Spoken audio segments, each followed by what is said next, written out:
Get the upper hand on your competition with SCUF controllers. Use code OGXRAYZ to get 5% off your entire order.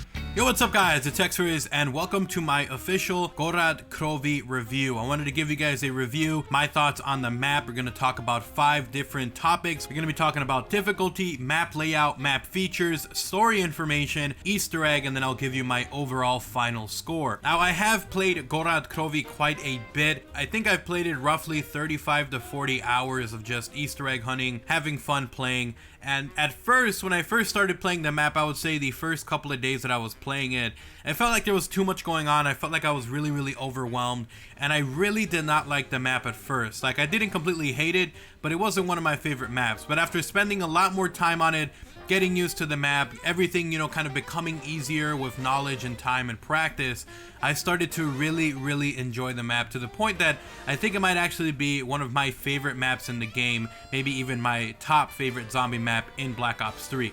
But with that said, let's go ahead and talk about this really quickly. First, we're going to be talking about difficulty. Now, this one is kind of a double-edged sword. It's one of those where you want it to be easy, but at the same time, you don't want it to be too easy, you know, and then if you have the Easter egg kind of thrown in there, it kind of does change it up a bit. Now, overall, I did give difficulty an 8 out of 10. I thought at first it was really hard, but then once you learn it, once you get past that learning curve, it becomes a relatively easy map to play. There's a lot of areas to train. There's a lot of things you can do to avoid going down. You have your shield, you have your dragon strike, you have your dragon, your gauntlet of Siegfried. So there's a lot of stuff that you can use that helps you out and makes the map a lot easier. And then obviously the actual way the map is designed, I think it's a pretty easy map. Now, when it comes to the actual Easter egg, this being added on top of the difficulty, I kind of feel like it balances out. You need a little bit of an easier map to play, and then you need that because some of the Easter egg steps require escorting and stuff like that, and if it's too difficult, then it kind of ruins the whole point of the Easter egg, and it ruins the difficulty of the map. So I'm happy that it wasn't exactly the easiest map, it wasn't the hardest map, but it was just the right amount of difficulty, I think, for the amount of Easter eggs you need to do and also just regular playing. So I gave it an 8 out of 10.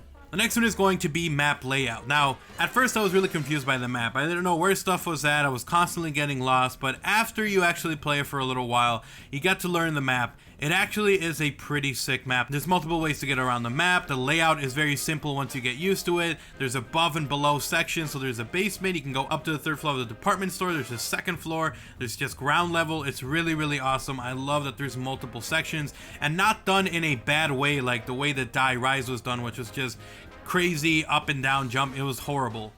Like I mentioned, in difficulty, there are multiple places to train, which is really awesome. A lot of really good ones. It's not even bad spots. It's really good training areas. And then finally, there are multiple ways to escape. So especially if you're by a dragon area and you have your wings, you're able to escape really easily if things get a little bit crazy. Another really awesome thing that I liked about this map that I think a lot of zombie people enjoyed was the fact that if you bought a door, it opened up another door as well. So there were doors that were linked together. When you bought it, it opened up another one.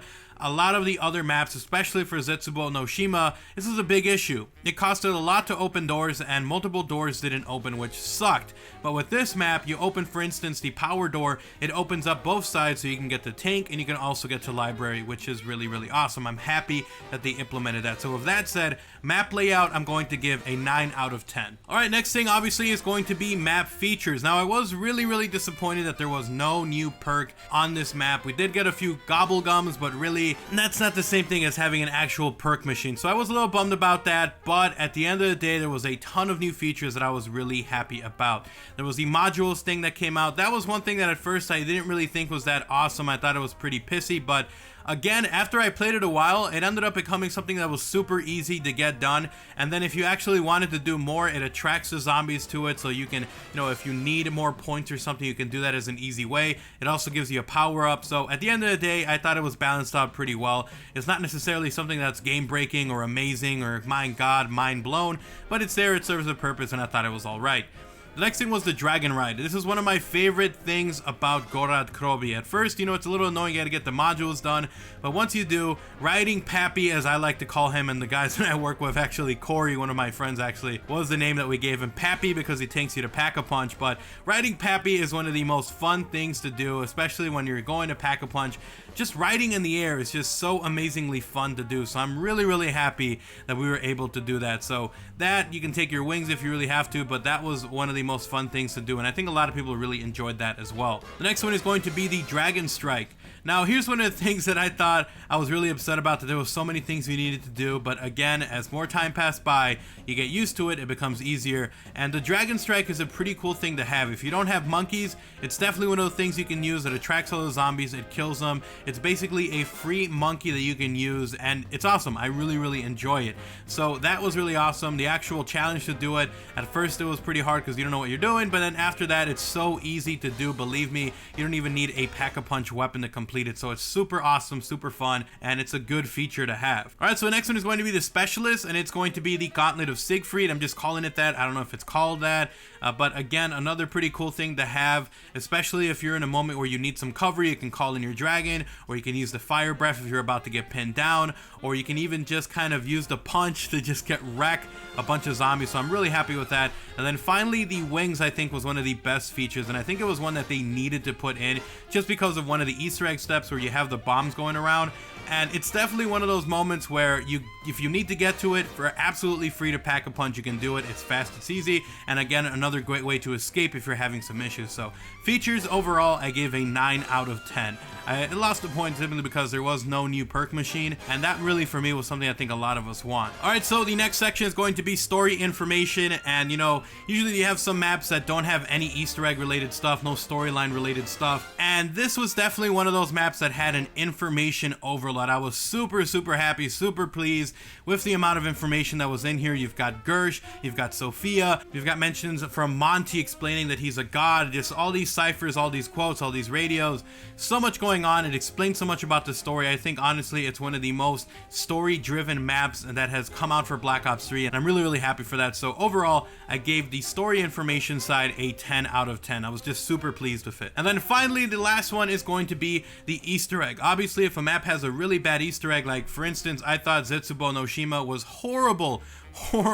when it came to the Easter egg because it was so short and it was all basically getting set up, where in this case for Gorod Krovi, it feels like you're getting set up along the way. Some of these things, like the steps where you need to get the egg and stuff, can be a little annoying, but once you learn it, it's super easy. Again, there's so much on this map that once you learn it, once you get past that learning curve, this map becomes super enjoyable. So Easter egg though, I thought the boss fight was a little crazy. I thought it was a lot of fun. I think the boss fight itself, having 2-for-1, is a lot of fun. It's a lot of story driven stuff in there as well. The challenges were kind of difficult at first. You know, once you get your strategy, it becomes a little bit easier, but I did like the fact that they did challenges that lead you to the boss fight, and it felt a little more natural than Zetsubo no Shima. So it wasn't a perfect Easter egg by any means of the imagination, but it was better than Zetsubo, and I think they purposely made the Easter egg so much harder than Zetsubo no Shima because a lot of people were complaining about Zetsubo. But anyway, so Easter egg, I gave an 8 out of 10. So if you add it all up, you get the average. My overall score for Gorod Krovi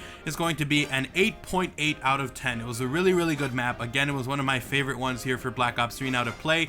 Even if I'm not doing the Easter egg, I have so much fun just playing this map. I'm really happy. This, Der Eisendrache, and the Giant are my favorite maps in Black Ops 3. So there we go. They did a good job. I can't wait to see DLC 4. But anyways, guys, let me know your thoughts for each category: difficulty, map layout, map features, story information, Easter egg. Let me know your score for each one and then your overall score down in the comment section below. If you enjoyed the video, make sure to drop a like and a favorite. It does get the content out there. It is appreciated. And if you are new, if you want to see more videos like these, obviously make sure to subscribe. Make sure to turn on notifications so you don't miss a single upload. If you guys want to talk about anything, Twitter is the best place to do so. Go ahead and follow me over there, link down below. Last but not least, guys, if you guys want to, make sure to check out my gaming channel. I do a ton of other games over there, so check it out. Retro G, link down below. And I'll see you guys next time. Peace.